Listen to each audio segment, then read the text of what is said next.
إن الحمد لله نحمده ونستعينه ونستغفره ونعوذ بالله من شرور أنفسنا ومن سيئات أعمالنا من يهده الله فلا مضل له ومن يضلل فلا هادي له وأشهد أن لا إله إلا الله وحده لا شريك له وأشهد أن محمدا عبده ورسوله يا أيها الذين آمنوا اتقوا الله حق تقاته ولا تموتن إلا وأنتم مسلمون يا أيها الناس اتقوا ربكم الذي خلقكم من نفس واحدة وخلق منها زوجها وبث منهما رجالا كثيرا ونساء واتقوا الله الذي تساءلون به والأرحام إن الله كان عليكم رقيبا أما بعد فإن خير الحديث كتاب الله وخير الهدي هدي محمد صلى الله عليه وسلم وشر الأمور محدثاتها وكل محدثة بدعة وكل بدعة ضلالة وكل ضلالة في النار.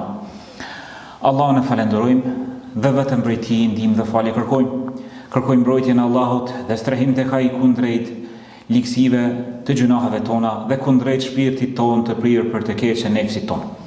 Atë që Allah i lartësuar e udhëzon në rrugën e drejtë, askush tjetër përveç Tij nuk mund ta çon në humbje. Ndërsa atë që e lën në humbje dhe devijim, askush tjetër përveç Tij nuk mund ta udhëzon në rrugën e drejtë. Dëshmojmë dhe deklarojmë që nuk meriton të adhurohet askush tjetër me të drejtë përveç Allahut të vetmit të paortak, dhe se Muhamedi është rob dhe i dërguar i Tij dhe vula të gjithë pejgamberëve. Allahu i lartësuar na thirr në Kur'an duke na thënë: "O ju që keni besuar, vazhdoni të bindeni Allahut me devotshmëri, duke i respektuar urdhrat e Tij dhe duke u përmbajtur nga ndalesat e Tij, dhe mos ja lejoni vetvetes me vdek ndryshe, përveç se duke qenë musliman të nënshtruar dhe të bindur ndaj Tij." Tregon Aisha radhiyallahu anha, nëna besimtarve, në hadithin e saktë për fillimet e shpalljes tek pejgamberi sallallahu alaihi wasallam. Në fillim, para se të zbriste shpallja prej Allahut të lartësuar, pejgamberi ton të dashur Muhamedit sallallahu alaihi wasallam ju kishte bë e dashur vetmimi për net të tëra, ku ishte vetmuar dhe strehuar në shpellën Hira, që është diku 3 milje apo disa kilometra larg Qabës në drejtim të Minas, dhe aty strehoi për net të tëra. Furnizohej me ushqim në shtëpinë e tij, të bashortja e tij Hatixha, dhe strehoi atje duke medituar dhe duke adhuruar Allahun e lartësuar. Pra akoma nuk kishte zbritur shpallja përmes Xhibrilit alayhi salam, dhe pejgamberi jon sallallahu alaihi wasallam këtë veprim e përsërishte për disa herë. Pra merrte ushqim, e pije me veti dhe strehohej në shpellë, izolohej, vetmohej nga njerëzit dhe adhuronte Allahun e lartësuar dhe meditonte për Allahun e lartësuar. Dhe pas përsëritjes së kësaj veprimi disa herë, filluan edhe të shfaqeshin ëndrat e pejgamberëve, siç e dini janë të vërteta. Dhe ato ëndra që i shihte natën i realizoheshin ditën, dhe kështu i përsëritej për disa herë, derisa Rasulullah sallallahu alaihi wasallam një natë prej natëve shkon Xhibrili alaihi salam, ndërkohë që pejgamberi jon sallallahu alaihi wasallam ishte vetëm në shpellë, pa askën përreth. E shtrengon aq shumë sa që thot pejgamberi sallallahu alaihi wasallam sa munda fryma, gati sa munal fryma, dhe më tha: "Iqra, lexo." Dhe i thot pejgamberi sallallahu alaihi wasallam ti zëri që e shtrengoj befas pa e prit, lexo, i thot: "Nuk di me lexu." E shtrengon përsëri dhe i thot: "Iqra, lexo." Dhe i thot: "Nuk di me lexu, nuk jam lexues, ma ana biqari, nuk di me lexu." Atëherë herën e tretë e shtrengon, dhe kur e lëshon ja zbret 5 ajetet e para, dhe nga aty fillon mrekullia e madhe e Allahut të lartësuar, ti zbret pejgamberit më të mirë sallallahu alaihi wasallam, dhe Xhibrili alayhi salam ja lexon 5 ajetet e para të surës Alaq. "Iqra bismi rabbika alladhi khalaq." Lexo në emër të Zotit i cili të ka krijuar. "Khalaqal insana min 'alaq." Lexo në emër të Zotit që ka krijuar çdo gjë dhe ka krijuar njeriu nga një droçk gjaku. "Iqra wa rabbukal akram." Lexo se Zoti yt është më bujari, alladhi 'allama bil qalam, është ai i cili i mësoi njeriu pendën, pra të shkruaj. "Allama al insana ma lam ya'lam." I ka mësuar njeriu atë çfarë ai nuk di. Dhe nga aty Mundi me marrë me mend tronditjen që e ka pasur pejgamberi jon sallallahu alaihi wasallam, duke qenë vetëm, duke qenë i vetmuar në shpellë, pas atyre shtrëngimeve, pas kësaj shpallje të rëndë që i zbret, shpejton në strahimoren më të ngushtë dhe më të besueshme të tij, që është shtëpia e tij. Dhe shkon tek njeriu më besnik dhe më mbështetës ndaj tij, bashkëshortja e tij, Hatixha, Allahu qoftë i kënaqur me të. Dhe më të shkuar në shtëpi, i friksuar, duke u dridhur nga frika që e ka pësu, i thot Hatixhes: Zemmiluni, zemmiluni, dethiruni, dethiruni, më mbuloni. Se ka fillu mi kap ethet nga frika që se çka i ka ndodhur. Dhe këtë frikë pejgamberi jon sallallahu alaihi wasallam e shfaq dhe i thot: oj Hatixhe, çka kom? Jem ka friksona për veten time. Jem ka friksona për veten time. Se çfarë më ndodhi? Dhe ja tregon se çfarë i ka ndodhur Hatixhes. Dhe Hatixha vjen me ato fjalë të arta që duhet që secili prej nesh të sinojmë, të realizojmë ato në vetët tona dhe në familjet tona. Ja i thot disa porosi që një grua e mençur, me logjik të shëndosh, me natyrshmëri të pastër, e inkurajon burrin e saj në vendet, në çastet më të sikletshme, në çastet më serioze, kur pejgamberi sallallahu alaihi wasallam shkon te Hatixha dhe i thot: më mbulo, se jam ka friksona për veten time, duke u dridh nga ethet, nga frika. Hatixha ja jep këto fjalë që janë përqendruese, fjalë që burojnë plot trimni, dhe ja thot: kalla, asesi, ebshir, myshde. Në ato lojme, në ato gjendje të pejgamberit sallallahu alaihi wasallam, duke u dridh pejgamberi sallallahu alaihi wasallam, duke kërku që ta mbulojnë, që ta përforcojnë, duke kërku strehim, ja jep inkurajimin edhe e qetëson. I thot: kalla, në asnjë mënyrë, kursesi, myshde, përkundrazi, lajme të mira për ty. Fa wallahi, pasha Allahun, betohet në Allahun Hatixha. La yukhzika Allahu abadan. Allahu ty kur nuk poshtron. Allahu, pasha Allahun, kur ty nuk poshtron. Pse? Pse o Hatixhe? Pse nuk e poshtron Allahu i lartësuar pejgamberin, dhe kush është sikur se pejgamberi sallallahu alaihi wasallam? Thot: nga se ti innaka la tasilu rahim, nga se ti i mban lidhjet farefisnore. Cilësia e parë. Çka bëi thot Hatixha? Në ato çaste të sikletshme, në ato çaste të frikës, thot: pasha Allahun, nuk poshtron ty Allahu. Pse? Se ti mban lidhjet farefisnore. Lidhjet farefisnore shumë të rëndësishme, sidomos me axht, që është rrethi i ngushtë obligativ. Me axht, me hallat, me tezët dhe me dajt. Ky është rrethi i ngushtë, që nënkuptohet vëllezërit e motrat, e prindrit janë të padiskutueshëm. Por rrethi i ngushtë që kemi obligim mi majt lidhjet farefisnore, mu interesu për ta, mi thirr në telefon, mi u dërguar ndonjë mesazh, janë axht, hallat, dajt edhe tezët.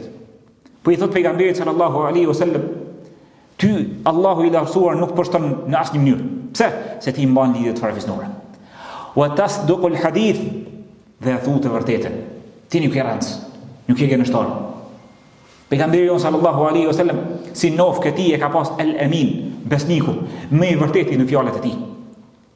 Po i mban lidhjet farefisnore dhe kur nuk gënjen, gjithmonë thu të vërtetën.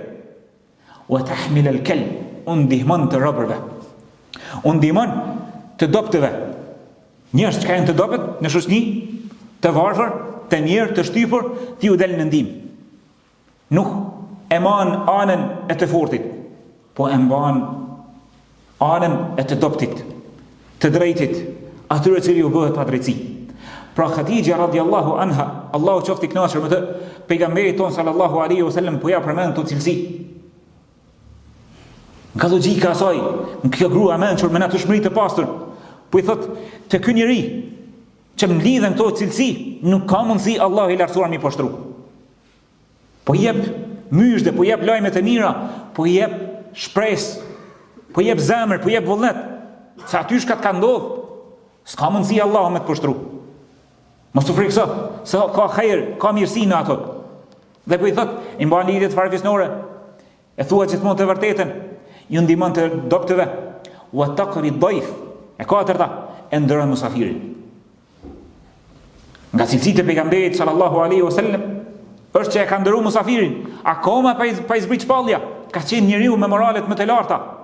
Kur të vjen dikush musafir, nuk e pret ndrallshëm, mirë po e ndëron, ashtu qysh i takon mi ndëru një bojar kur i vjen musafiri i tij. Dhe e fundit ja përmend Hatixha, thot wa tu'inu ala nawaib al-haq, dhe ju del në ndihmë atyre që ju bëhet pa drejtësi. Ju del në ndihmë dhe i mbështet atyre të cilët ju bëhen pa drejtësi. Dhe pejgamberi sallallahu alaihi wasallam fillon më qetësu. E Ibn Qayyimi për fjalët e Hatixhës që i dha vullnet dhe shpresë pejgamberit ton sallallahu alaihi wasallam, ka thënë, kjo grua e ndershme, e mençur, me natëshmërinë e saj të pastër,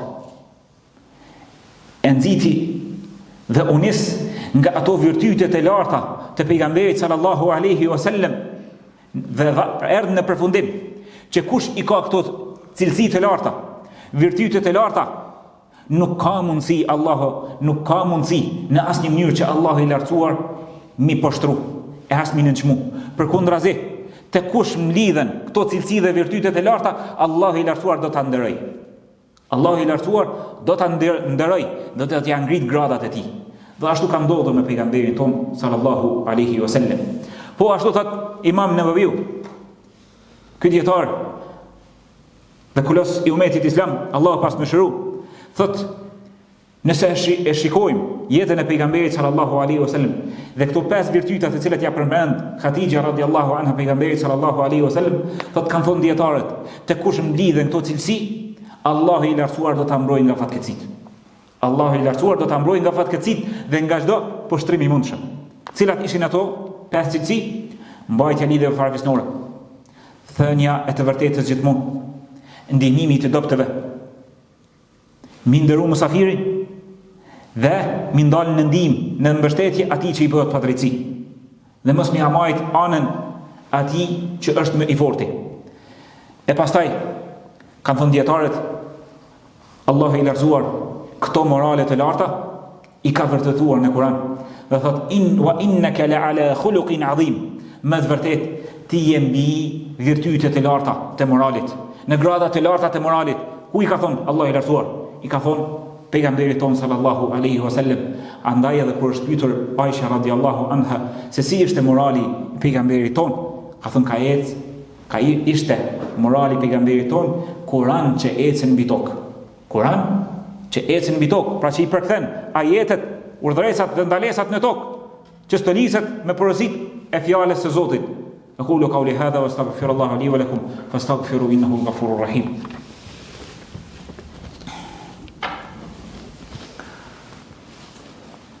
Bismillah, alhamdulillah, wassalatu wassalamu ala rasulillah. Allahun e falenderojmë. Selamet dhe selavatet qofshin për më të dashurin tonë Muhammedin sallallahu alaihi wasallam, familjen e tij, shokët e tij dhe gjithë ata që e pasojnë atë deri në ditën e gjykimit. Po ashtu me një hadith tjetër, Aisha radhiyallahu anha e tregon një ndodhi tjetër nga familja e tij. Thot Aisha, thot prej që e mbaj mend, prindrit e mi gjithmonë e kanë praktikuar fen islame. Aisha ishte e vogël dhe ishte rritur në islam. Nëna e besimtarve dhe çika e Abu Bekrit. Dhe thot, nuk ka kaluar ndonjë ditë vetëm se pejgamberi jon sallallahu alaihi wasallam ka ardhur në vizitë tek ne, në vintën e mëngjes dhe në mbrëmje. Dhe një ditë prej ditëve, pasi që ushtun mundimet e Kurejshitëve dhe u realizu ai paralajmërimi që ja tha Waraq ibn Nawfal pejgamberit sallallahu alaihi wasallam që popullit kanë më të mundu dhe kanë më të përzon, i erdhi shpirti të fyti që thonë populli Ebu Bekrit dhe vendosi që mu largu prej Mekës. Pak ma herët vetëm se ishte larguar një grup i muslimanëve për në Abisini, në Etiopin, Eritrin e sotme në Afrikë, dhe kishin bërë hijret dhe kishte vendosur edhe Ebu Bekri që nuk mund të mi përballu mundimet e Kurejshitëve që i maltretonin muslimanët dhe kishte vendosur mu largu. Dhe me të dalë prej Mekës takohet me një person i quajtur Ibn Daghim, i cili ishte prirësi i fisit Qarrah. Dhe kur e pa Abu Bekrin këtë zotëri të Kurejshitëve, I thot, ka, ja ki mësy o Abu Bekr, ka janis, i thot, më ka dëbu populli jam. Dhe unë dua më konë rob i lirë që adhuroj Allahun e lartësuar në liri. Du me dalë, toka e Allahut është e gjerë, mu largu dhe mi adhuru Allahun e lartësuar. Dëgjojeni me vëmendje se çfarë i thot kë Ibn Dadhini e Abu Bekrit. Dhe qysh përputhet me fjalët e Khadijës që ja kishte thonë pejgamberit sallallahu alaihi wasallam. I thot, qysh ti më shu vendin, ti më shu Mekën, ti mu largu nga familja jote, vetëm se je ka adhuron Allahun e njerëzit ka të pengojnë, je ka jazon rrugën që ti e ka adhuron Allahun. I thot, shembulli yt as nuk largohet, as nuk dëbohet. Pse o Ibn Dadhin? Pse shembulli ti thot se ti taksib al-ma'dum, ju jep nevojtarve. Wa tasilu ar-rahim, dhe i mban lidhjet farefisnore. Wa tahmil al-kal, dhe ju ndihmon të dobtëve. Wa taqri ad-dayf, dhe ndëron musafirin. Wa tu'in ala nawaib al-haq, dhe ju del në ndihmë atyre që ju bën padrejtësi. Thot, unë ta japi besën ti në mbrojtjen time. Apo doken çdo fjalë që ja tha Ibn Dadhini Abu Bekrit, të njëjta pothuajse 100% me fjalët që ja tha Khadija pejgamberit ton sallallahu alaihi wasallam, pothuajse të njëjta. Pra, Rasulullah sallallahu alaihi wasallam ishte në kulmin e moralit. Ishte i stulisur me virtytet më të larta. Po ashtu edhe shoku i tij në shpellë dhe shoku i tij i hijretit, shoku më i ngushtë dhe sahabiu më i mirë, ishte në moralet më të larta. Andaj pejgamberi sallallahu alaihi wasallam nuk e ka zgjedhur rastisht, dhe jo rastisht Allahu i lartësuar e ka përzgjedhur Abu Bekrin që të jetë shoku më i ngushtë i pejgamberit sallallahu alaihi wasallam. Ju jep nevojtarve, pra ju ushqen të varfrit, i mban lidhjet farefisnore, ju del në ndihmë të dobtëve, ju ushqen dhe i ndëron musafirët, dhe ju ndel në ndihmë atyre që ju bëjnë padrejtësi. Nga këto dy hadithe të sakta, vllazë ndashëm kuptojmë që këto morale të larta për të cilat ne duhet të stulisemi në vetët tona dhe në familjet tona dhe të inkurajojmë muslimanët të respektojnë këto morale të larta që i kishte pejgamberi jon dhe Abu Bekri, madje qysh para Islamit. E merreni me mend se kur ka ardhur Islami dhe në çfarë grada të larta të moralit dhe virtyteve janë ngritur. E ashtu që kanë thënë dietarët që moralet e larta janë mbrojtje dhe janë mbrojtje nga fatkeqësitë që mund ta godasin robin. Andaj e shohim edhe po ashtu vlerën dhe shëmbëltyrën që e kishte Abu Bekri dhe ngjasimin që e kishte me pejgamberin ton sallallahu alaihi wasallam. Elusim Allahun e lartësuar të na përmirësoj moralin ton, fjalët tona, veprat tona dhe qëndrimet tona. Të na përmirësoj ndjenjat tona, zemrat tona dhe njetet dhe qëllimet tona. Elusim Allahun e lartësuar të na jep të mirën në këtë botë dhe në botën tjetër dhe të na ruaj nga dënimi i varrit dhe nga dënimi i zjarrit të xhenemit. Po ashtu elusim Allahun e lartësuar të mos na befasojë me ndonjë fatkeqësi, duke na i marrë begatitë e tij befas ndaj nesh. Mirë po të na bëj falendërues, të na i ruaj neve ato begati dhe të na i shtoj edhe më shumë ato. Allahumma inna nes'aluka ma sa'alaka 'abduka wa nabiyyuk. Ne të lutim o Allah me ato çfarë të është lutur pejgamberi yt dhe pejgamberi jon sallallahu alaihi wasallam nga mirësia dhe kërkojmë mbrojtje nga ajo çfarë ka kërkuar mbrojtje pejgamberi jon sallallahu alaihi wasallam. Allahumma salli wa sallim wa barik ala nabiyyina Muhammad wa aqimus salah.